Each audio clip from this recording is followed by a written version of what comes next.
I was recently introduced to a organisation called Heartbeats by my cousin Trent, who founded the organisation. And Trent's gone off on an overseas adventure, and I offered to look after some of the administration while he was away. So I asked Trent to tell me a bit about why he started Heartbeats and what it's about, a little bit of his own story.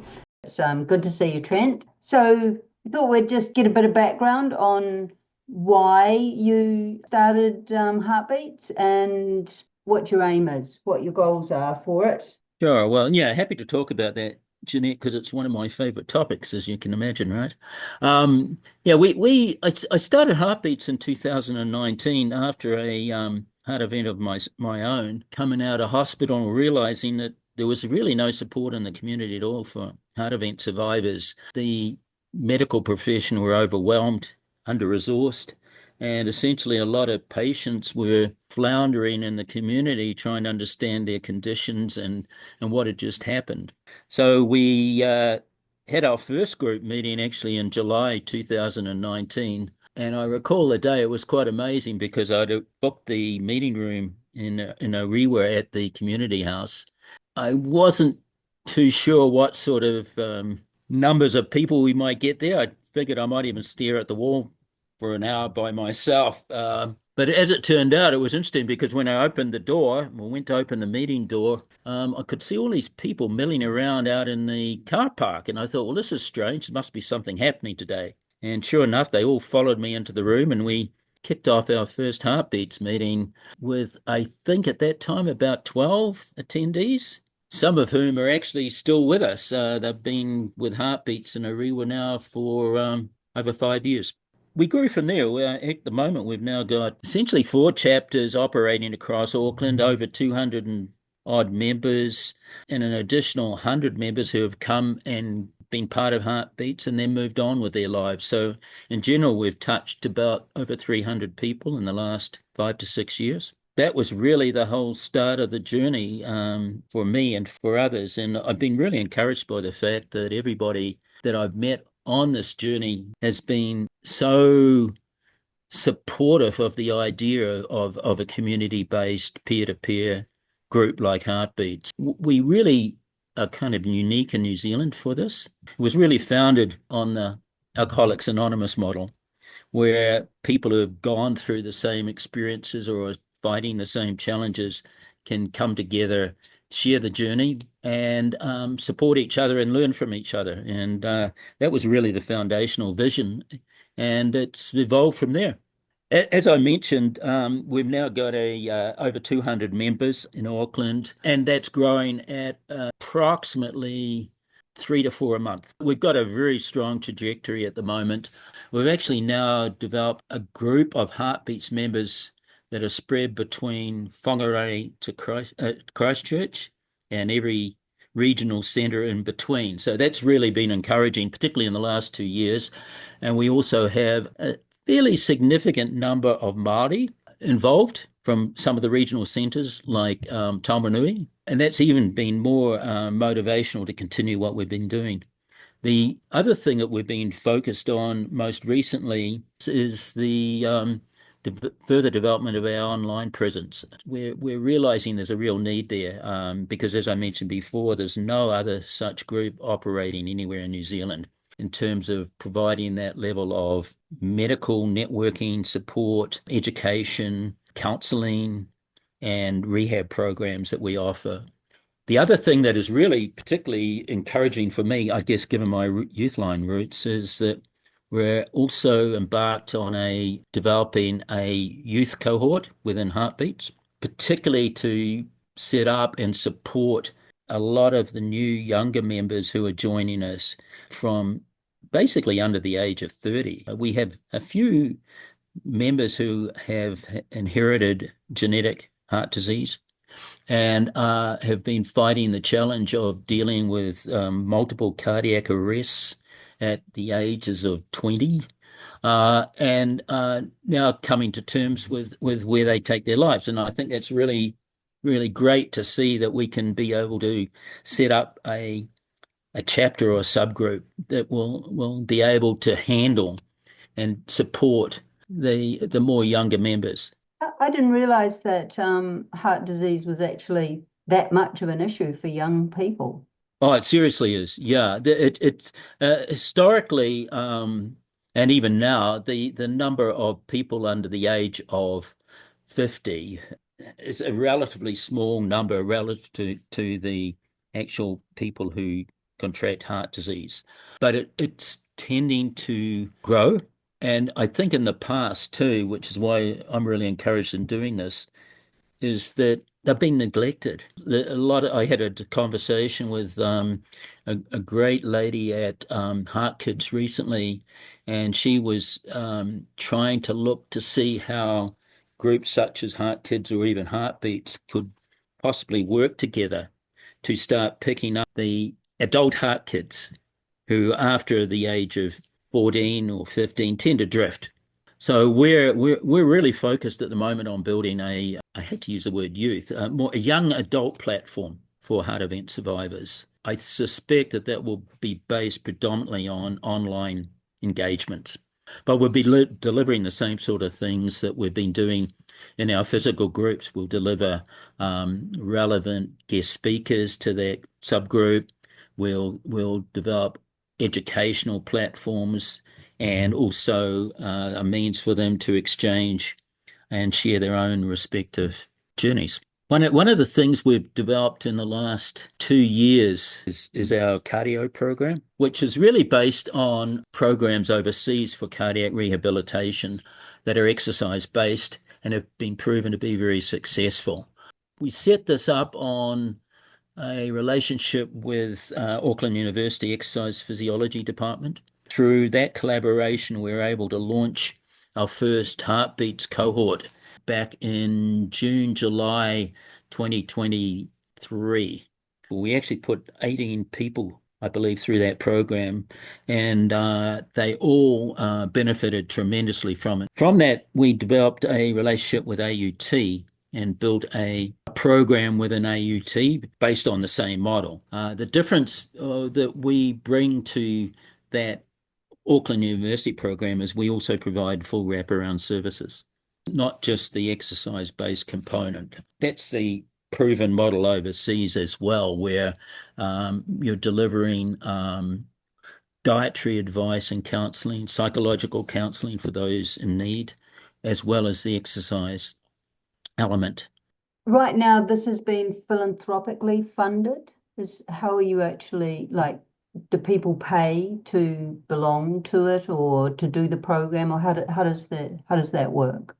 Heartbeats is founded purely on grants from philanthropic organizations. One of our greatest sponsors is probably the Lotteries Commission, and also donations from members where they might feel they'd like to make a donation towards what we do. Membership is free. We don't insist on any membership fees we don't insist even on donations. But we actually receive no government funding in any way, shape, or form. So it's purely driven on that basis. So far, we've done quite well with the limited amount of funds that we have, actually. Absolutely. Just to sort of fast forward now to where you're at now, you just talk a little bit about your own experience with heart issues. My journey really probably started, unfortunately, when I was born, because I've inherited a heart disease condition. So at a relatively early age, i.e., early 20s, I was pretty much aware that was a family history and that I needed to pay some attention to it.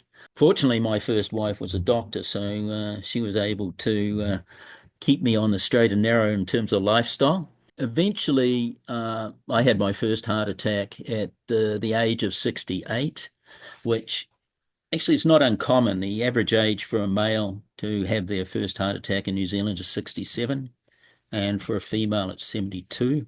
My situation was not unique in any way, shape, or form. Actually, I woke up to get my wife off to work, and I can remember standing by the coffee machine making a coffee at about 7:15 in the morning, thinking I feel really terrible. I felt almost hungover and just completely wasted. Anyway, it passed, and I was going to take my rubbish bin down to the bottom of my driveway, which is a long, steep driveway, and got to the bottom, dropped the rubbish bin off, and was walking back up the driveway. And I got about half the way up, and I felt like a truck had hit me. I had to sit down on the wall and just stared at the trees around me, and my chest was so tight. I felt like there was a bear sitting on me. I could breathe, but I couldn't sort of inhale or exhale my chest. Anyway, I sat there for a while and I thought, well, this can't be very good. And after a while it subsided. So walked away back up the top of the drive. It's about a 30-degree incline on the drive, so it's quite steep. And I got to the top and I took my blood pressure and it was 190 over 110, which for me is huge. My normal blood pressure, um, even before I was on medications for high blood pressure, was generally sitting about 140 over 70. On meds, I dropped that to about 120, 118 over 60. So to have 190 over 110 is pretty extreme. And it was interesting because I kept taking my blood pressure every 2 or 3 minutes and just watched it drop all the way back to eventually ended up in around about 135 or something over about 70. And I thought, wow. And I felt fine.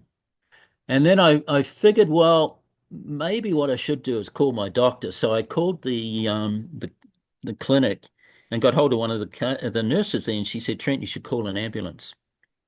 And I said, well, no, I feel fine. She said, Trent, call an ambulance. I said, well, I'll come down. It was only 5-minute drive away. And she said, no, if you come down, I'll call an ambulance. So you call an ambulance. And I did. And they turned up and I ended up being taken down to North Shore Hospital right away. So that was really my episode. And after a week of asymptomatic situations, they couldn't find too much wrong with me. I had another heart attack in the hospital. And so they put me into the cath lab and did an angioplasty and put a stent in. So that's really my story. It's interesting though when you talk to a lot of our Heartbeats members and all the heart patients I've talked to over the last 6 years, they all can remember almost to the minute when they had their heart attack. The day, the date, the minute. And it's amazing. It's ingrained in your memory. You never forget it. So at what point did you feel that it was necessary to start Heartbeats? I think it was probably the fact that in 2019, I was looking at a number of different things I was going to do with my life. And after having the heart attack and attending at my GP a couple of times and seeing that there was really not much that he was able to offer, I thought, well, what does this really look like for people who've come out of hospital? And I've always had somewhat of an interest in medicine, and this just focused me on heart issues. And I thought, gosh, there's a real need here. I figured, well, there's a need. Let's see what we can do with it. And that really was the motivation. And I must admit, as I got more and more involved with some of our current and past members who have gone through, as I said, much greater trauma than I ever went to, I just thought, wow, there's a serious deficiency here that the public healthcare system is just not dealing with. And by that, do you mean the deficiency in access to information or access to, or both, actual support, emotional, psychological, community support? Absolutely. There's an absolute vacuum of any sort of support in terms of basically just being there for people, able to talk the same language, and also in terms of education and understanding of what they've just gone through. 31% of all people who have heart issues and heart attacks are clinically depressed. They are a serious mental illness cohort in New Zealand that's completely under-recognised. And a lot of them over a period of time can be categorised as almost post-traumatic stress syndrome patients. In fact, that's exactly how they're described by one of the health psychologists who's on our board. Heart disease, I think, in New Zealand is somewhat under recognized in terms of its impact, not only socially and at a personal level, but also its economic impact, the cost of dealing with heart disease. And it's the number one, certainly up there alongside cancer, killer in New Zealand. 31% of all global deaths are heart disease. In some countries, it's way more than even cancer. In New Zealand, it's about equivalent to cancer. And it's right up there in terms of lost productivity and compromised life. Are there any actual statistics on, has anybody actually studied what happens to people in terms of their ability to maintain their lives, their employment, their businesses, and how much that is radically interfered with? Has that ever been studied? Yeah, it has been in a number of different research papers and articles all around the world, actually. In New Zealand, not so much. The issue remains that in terms of, let's say, healthful life years lost, which is a good way to describe it, I think, in terms of where you've been prematurely, your working life has been cut short prematurely, or you've died. Those are the general indicators. In terms of health life years lost, New Zealand sits at about 185,000 healthful life years lost yearly. In terms of cancer, it's 62. So that gives you an idea of the magnitude. As I said, the problem has been really is that heart disease is still stereotypically treated as a male thing.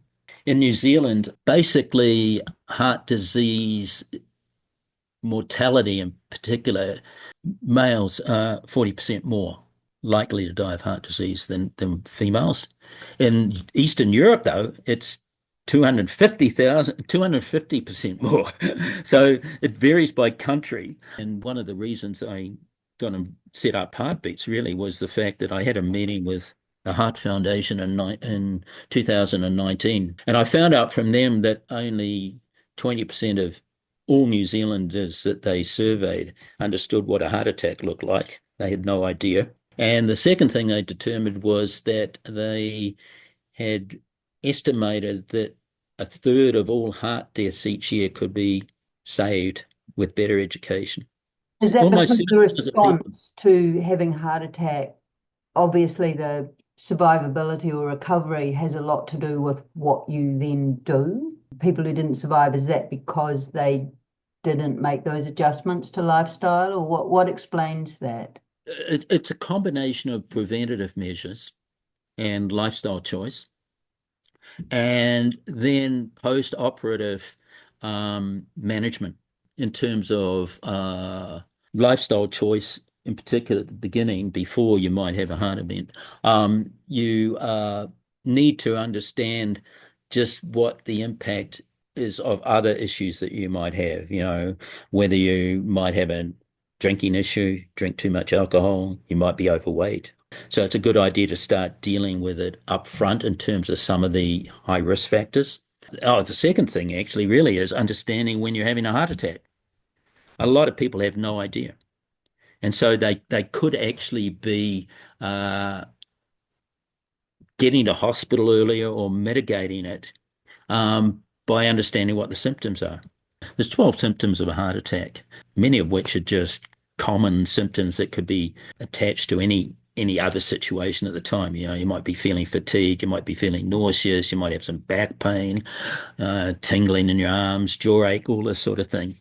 But when they collectively start happening together, then they are a precursor to a heart attack. And I personally believe, based on talking to people and my own experience, that you can almost predict a heart attack a year ahead if you understand the symptoms and recognize when they're building in frequency and you're having more and more of them. Okay, so if you can predict a heart attack a year in advance, what would you do in that year? Well, that's well, the first thing I think you need to do is start having some robust conversations with your doctor making them aware that you're having these symptoms and that they are not usual for you, and or even explaining to him or her that the you've even got a family history. Not a lot of people understand the impact of a family history. I had a conversation with a leading cardiologist who's now retired at North Shore Hospital once, and he himself had had a heart attack, and he was saying time that 90% of all heart disease is attributed to family history. And the third thing around reducing the number of heart deaths is post-operative care. One of which is why we founded the cardio program. I'm convinced that exercise-based cardiac rehab is definitely valuable alongside pharmacological support, but is very valuable in terms of getting people back on the horse, getting them to feel more in control of their situation. And if you couple that with reasonably good diets, then I think you've got a much better chance of longevity and healthy life, actually. Trent, you've answered so many questions, but you've raised so many more, and we're out of time, and we haven't even started to talk about what you're doing over there. So we'll have to meet up again soon. Fantastic amount of information, a lot to already absorb, but got a great list of questions, so we'll carry this on some point soon. Well, it's been great talking to you, Jeanette. I really appreciate the questions and the interest in what we've been doing, and look forward to having further conversations along these lines in the future.